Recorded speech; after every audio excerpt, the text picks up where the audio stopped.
Piping चांगली यायची असेल तर सगळ्यात आधी आपण ज्या तिरक्या पट्ट्या कापायच्या म्हणतो त्या तिरक्या म्हणजे कशा कापायच्या हे बघितलं पाहिजे. कारण जास्तीत जास्त लांब पट्टी निघावी, जोड येऊ नये म्हणून आपण तिरकी कापण्याच्या नादात ती थोडी वेडीवाकडी कापली जाते आणि त्याच्यामुळे सुद्धा पायपिंग नीट जमत नाही. आणि ब्लाऊज कट करून आपल्याकडे एकदम चौकोनी तुकडा असा शिल्लक राहिलेला नसतो, असाच वाकडा तिकडा कपडा शिल्लक असतो. तर त्याच्यातून बरोबर क्रॉसमध्ये पट्टी कापण्यासाठी मी काय करते हे आता मी पुढे व्हिडिओमध्ये दाखवणार आहे. तर सगळ्यात आधी कसाही आकाराचा कपडा असू दे, कुठेतरी एका ठिकाणी मी असा चौकोन आखून घेते ज्याच्या चारी बाजू एकसारख्या आहेत आणि त्या चौकोनाच्या बरोबर मध्यभागी अशी तिरकी रेषा आखते. म्हणजे तशाच दिशेने तुम्ही अखंड पट्टी ठेवून एक रेषा आखून कापून घेऊ शकता आणि मग ह्याच्या आधारावर बरोबर 1.5 इंच रुंदीच्या पट्ट्या आपल्याला कापायच्या आहेत. हा कपडा तसा खूप पातळ आणि सुळसुळीत नाहीये, पण जर खूपच पातळ आणि सुळसुळीत कपडा असला तर 2 इंचाच्या पट्ट्यासुद्धा कापून घेऊ शकता. त्यानंतर सगळ्या पट्ट्यांची टोकं अशी एकसारखी तिरकी कापून घ्यायची, म्हणजे जोडताना आपल्याला सोपं पडतं. आता ह्या 2 पट्ट्या जोडायच्या कशा, तर हे तिरके भाग असे काटकोनात एकमेकावर ठेवायचे आणि ते जोडायचं, म्हणजे सरळ करून हे असं पट्टी सरळ दिसते. हे असं तिरकं कापल्यामुळे अजून एक फायदा होतो, तो म्हणजे आपण जेव्हा पायपिंग शिवतो तेव्हा जर सरळ कापली असेल तर ती फोल्ड करतो, शिवतो त्यावेळी एकावर एक खूप डबल कपडा येतो आणि त्याच ठिकाणी पायपिंग जाड येते. तर तशी एकाच ठिकाणी जाड येऊ नये म्हणून आपण हे असं तिरकं कापतो आणि तिरकंच शिवतो. ह्या ब्लाऊजला मला गोल्डन पायपिंग करायची आणि हा कपडा मी पायपिंगसाठीच वापरते, त्याला ऑलरेडी तिरकं कापलेलं आहे. म्हणूनच तिरकं कापायचं म्हणजे नक्की कसं कापायचं ते मी आधीच्या ब्लाऊज पीसवर तुम्हाला कापून दाखवलं. हा 1 मीटर कपडा आहे आणि त्याच्या जवळजवळ मध्यभागापर्यंत मी पायपिंग कापत कापत आलेली आहे. आता ह्या पट्ट्यासुद्धा मी एकमेकांवर ठेवून व्यवस्थित जोडून दाखवते. जर कपड्याला उलट सुलट बाजू असेल तर कपड्याच्या दोन्ही सरळ बाजू एकमेकांवर येतील अशा पद्धतीने ठेवायचं. ही अशी काटकोनात ठेवली की बरोबर एकसारखी येते. 1/2 इंच मार्जिन सोडत टीप मारून घ्यायची.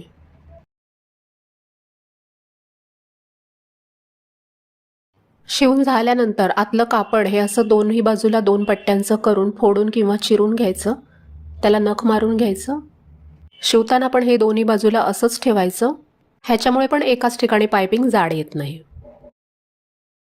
ब्लाऊजच्या सरळ भागावरून पायपिंग लावायला सुरुवात करायची. 1/2 इंच कपडा एक्स्ट्रा ठेवायचा आणि तो खालच्या बाजूला फोल्ड करून घ्यायचा.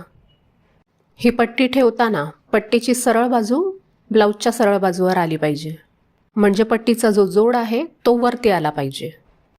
ह्याला शिवताना मी 1 दाब इतकं मार्जिन सोडलंय, म्हणजे मशीनचा आपला जो दाब किंवा प्रेशर फूट असतो त्याच्या एक बाजूची रुंदी जितकी असते तितकं अंतर सोडत शिवत जायचं. जोडत असताना ही पट्टी आपल्याला ओढून घ्यायची. फक्त ती ओढताना ह्या टोकाला किंवा त्या टोकाला न ओढता पट्टीच्या रुंदीच्या बरोबर मध्यभागी बोट ठेवून ओढायची. आणि खास करून शोल्डरची जी शिलाई असते तिच्या 2 इंच आधी आणि 2 इंच नंतर एवढ्या जागेवर तर जरा जास्तच ओढून घ्यायचं.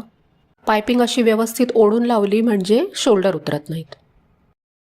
खास करून जो शोल्डरचा भाग आहे तेवढ्या भागावर अगदी काळजीपूर्वकपणे एक्स्ट्रा ओढून घ्यायची. अगदी 3-3, 4-4 इंच इतकंच अंतर शिवत शिवत जायचंय.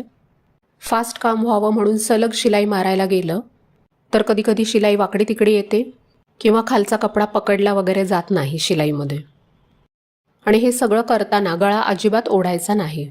आता हे आपण अस्तरचं ब्लाऊज शिवतोय, त्यामुळे ह्याला गळ्यावरती आधीच आपण अस्तर जोडताना टिपा मारलेल्या असतात. पण ह्याच्याऐवजी जर साधा ब्लाऊज पीस असेल तर पायपिंग जोडण्याच्या आधी गळ्याच्या संपूर्ण आकारावर त्याला एक शिलाई मारून घ्यायची.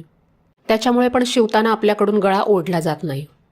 पुढच्या भागापासून सुरू करून मागचा भाग आणि दुसरा भाग अशी सलग एक टीप त्याला मारून घ्यायची.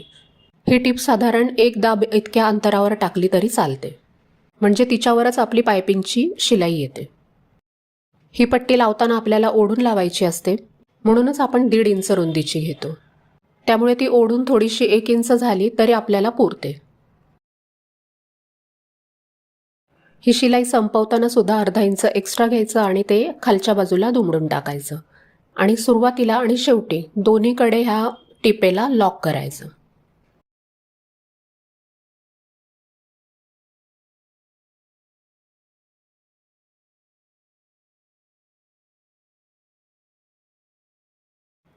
आता ही पट्टी उलट करून घ्यायची आणि खालच्या बाजूला फोल्ड करायची.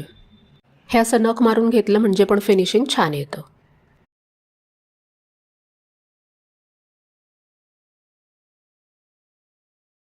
आता ही पट्टी जी आपण आतल्या बाजूला फोल्ड करतो ती करताना आपलं जे मार्जिन आपण सोडलेलं आहे ते त्याच्यामध्ये पकडलं जाईल अशा पद्धतीने फोल्ड करायचं.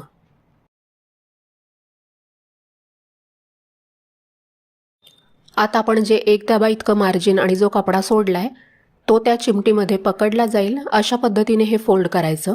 आणि जेवढं फोल्ड केलंय हे फोल्ड साधारण अर्धा इंचापेक्षा थोडं कमी एवढं फोल्ड घ्यायचं आणि त्याच्याबरोबर मध्यभागी टिप मारत जायचं. आता हे करताना आपल्याला कुठेही ओढायचं नाहीये. फक्त काळजीपूर्वकपणे आतलं मार्जिन त्याच्यामध्ये नीट पकडलं जाईल एवढीच दक्षता घेत घेत ही शिलाई मारत जायची. आणि फोल्ड करताना पट्टीला घोळ येऊन द्यायचा नाही. व्यवस्थित सपाट करून घेतलं तर घोळ येत पण नाही. आपले हे कोर्सचे व्हिडिओ मी चॅनलवर अपलोड करत नाहीये. हे व्हिडिओज फक्त कोर्ससाठी बनवले जात आहेत. त्यामुळे भविष्यात कधीही तुम्हाला अडचण आली, काही बघायचं असेल तर ह्याच व्हिडिओजवर क्लिक करून बघू शकता.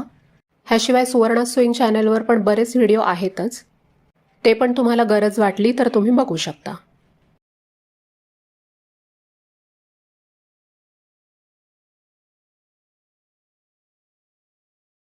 ही संपूर्ण टीप शेवटपर्यंत मारून झाल्यानंतर हे उलट करायचं आणि जो एक्स्ट्रा कपडा शिल्लक असतो तो कापून टाकायचा. या फोल्ड केलेल्या पट्टीवर जिथं आपण मधली शिलाई मारून घेतली आहे त्या शिलाईपर्यंत हे कापायचं. ह्याच्यानंतर पुढच्या 3 पीस प्रिन्सेस कट ब्लाऊजला मी चौकोनी गळ्याला पायपिंग कशी करायची ते दाखवणार आहे. कारण गोल गळा आणि कोन असलेला गळा ह्या दोन्हींना पायपिंग करण्याची पद्धत वेगळी असते.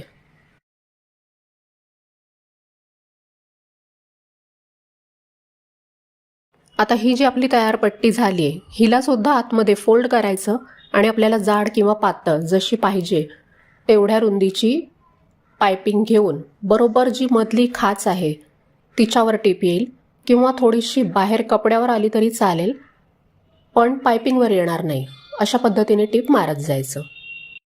म्हणजेच ही जी पायपिंगची फायनल टीप आहे ती बरोबर पायपिंग आणि ब्लाऊज पीसच्या मधल्या खाचेत आली पाहिजे. थोडी ब्लाऊज पीसवर गेली तरी चालेल, पण पायपिंगवर घेऊ नका. जर आपण पट्ट्या कापताना अगदी व्यवस्थित पद्धतीने कापल्या, पायपिंग ब्लाऊजला जोडताना बरोबर पट्टीच्या मध्यभागी ओढली, शोल्डरच्या 2-2 इंच इकडे आणि तिकडे थोडं जास्तच ओढून घेतलं आणि मी व्हिडिओमध्ये सांगितलंय ते सगळ्या टिप्स व्यवस्थित फॉलो केल्या तर तुमची सुद्धा पायपिंग इतक्याच व्यवस्थित फिनिशिंगने येईल. कारण ब्लाऊजचा सगळा शो पायपिंगवर असतो आणि ती पायपिंग बाहेर दिसून सुद्धा येते.